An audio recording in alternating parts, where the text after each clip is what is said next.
Do you have regrets for that? If I not only have regrets about that, I am happy that the investigation on that matter was done. And by the way, to show you how serious we were in government at that time, we acceded to external investigators joining that investigation so that we not only get to the bottom of the matter, but to ensure that justice is done. I don't want to go beyond there because the prosecution is going on. And the police officers involved, some of them very senior, are now before court.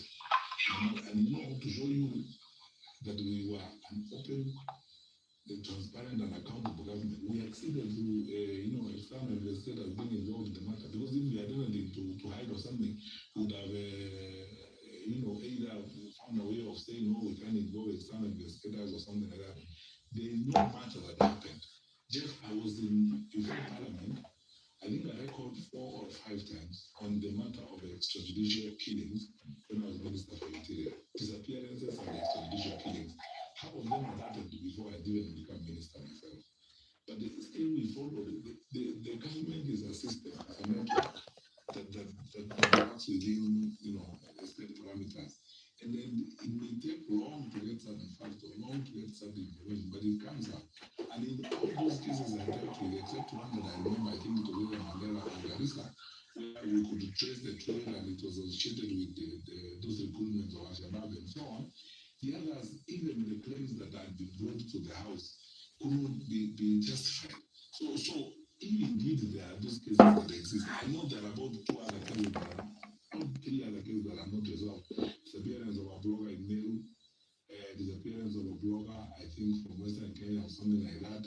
Some of those happened before I came on the scene. But I am aware also that in the case of Meru, the family has actually filed a habeas corpus.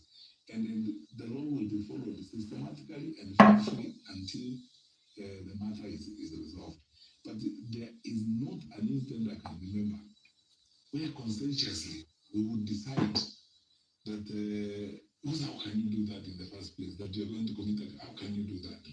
And most of all, our president then was, and the difficulties even in terms, very liberal in terms of the application of the law and so on.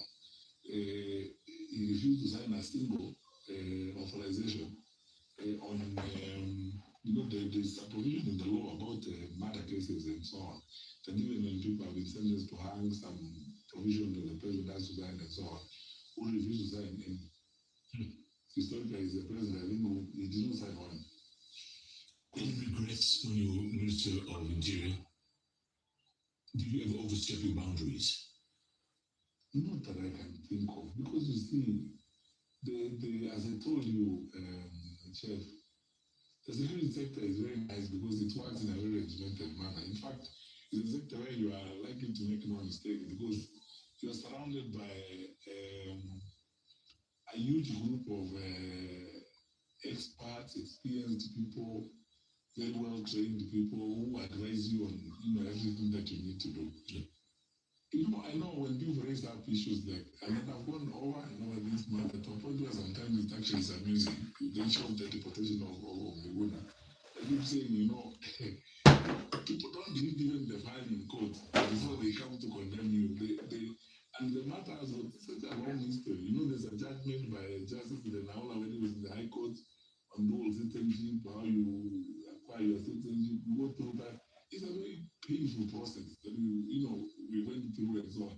But those things you go through because you're in public service, there's nothing you can do. You're one in that office as the minister on that day, and then you have to make a decision. But unfortunately, again in the security sector, you really actually make, unless you are a case, you really make singular decisions without first of all getting advice. Even when we are doing deportations, you go through a very lengthy and exhaustive process of advice by the agencies on what is involved, the pros and cons. The very smart people in the office of the Attorney General who will always advise you on what needs to be done and so on. Unless you are woke, you decide to act outside of that, and there is no reason to do that. In some cases, people in the role of a minister or in the role of a peers may be having vested interest in something, and as a result, then they decide to act outside of the law. And I cannot remember a single incident where officers brought a matter or officers advising me on something and I did not follow the laws it was established. That is why Jeff, one thing I want to tell you today, the fact that you need to know. I was in court a record 11 times as minister for the 10 years I was a minister. Since ICT to interior, my one of the cases. Why? Because I didn't even write a new law. We just interpreted the law that was in the books. And if we acted, for example, in the case of private firearms and private firearm licenses, we went to the law. The Firearm Licensing Act. It had not been implemented for long years. There are people who are selling guns here who are not even properly licensed. And we're having a big problem with small arms and stuff like that. And no one would actually stand up to them for obvious reasons. Some of those people are wealthy, they are well connected, and so on. So, I told them it doesn't work for me, we follow the law. I will and insisted that we do a registration all over again. Everyone has got to follow the law. We whittled down those farms by over 20. The total donors over 20 of those farms. And when those who agreed went to court, the judges agreed with us, said we were following the law as established. So it's very difficult to break the law unless you conscientiously want to be wrong. And I've never wanted to be wrong, Jeff. Don't forget Matrosi Mondays, huh? That was pretty rough protests. Well, there's nothing anybody can do about those things. And I've said, where in cases where the police or anybody who was involved in the front line acted out of what they expected to do, the first line of action was police itself. That's why I talked about operating proceedings. The second action line is EPOA itself. The third action line is the aggrieved people themselves. And I say to this day, if there are any people aggrieved from one of those things, nothing stops them. Even if they wait another 20 years and go to court. So all these crimes are not recovered by the statute of limitation. You can still be called to account on this matter. So when people have facts about culpability and wrongdoing, where things were not done right and so on and so forth, the first one to tell them, hey, raise up your voice.